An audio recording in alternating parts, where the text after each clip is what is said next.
Manni marii Ameerikaa dhimmoota Itoophiyaa irratti torbee kana marii gaggeesseen ergamaan gaanfa Afrikaa Ambaasaadder Maayik Hamariif gaafileen hedduu dhiyaachuun himame.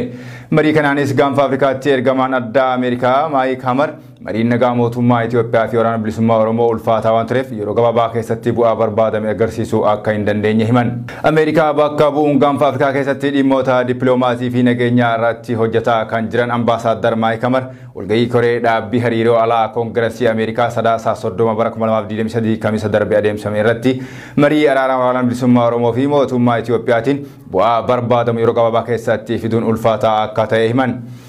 Walgahiin Koongireesii Ameerikaa kun koree dhimma Afrikaa ilaaluu jalatti mata duree Itoophiyaa abdii fi balaa haala yeroo imaammata Ameerikaa jedhuun adeemsameeti jira. Mariin Koongireesii Ameerikaa kun abdii fi balaan Itoophiyaa keessa jiru maal akka ta'e hubachuu fi dhiibbaa imaammata alaa Ameerikaa Itoophiyaa fi naannichaatti qabdu irratti kan xiyyeeffatedha jedhame. Waraana hammaataa Itoophiyaa gara kaabaatti Sadaasaa bara 2020 irraa jalqabee hanga Sadaasaa bara 2022tti adeemsifamee xumuruuf sochii bal'aa kan taasise gaanfa Afrikaatti ergamaan addaa Ameerikaa Ambaasaadder Maayik Hamar walwaraansii naannoo Oromiyaa fi Amaaraatti adeemsifamaa jiru marii nagaan akka xumuramuuf dhiibbaa gochaa jiraachuu hime.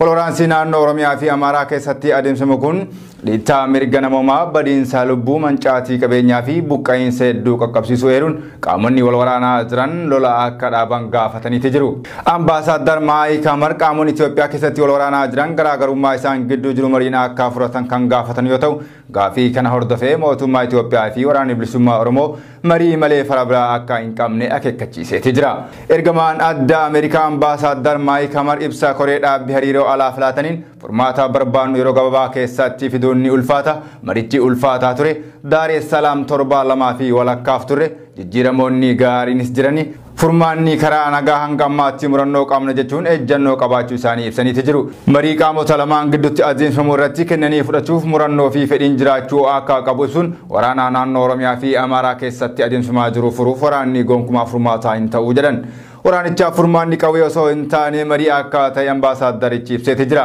Naannoo Oromiyaa fi Amaaraa keessatti ajjeechaa murtee seeraa malee raawwatamu dararaa fi hidhaan akkaan hammaataadha kan jedhan Maayik Hamar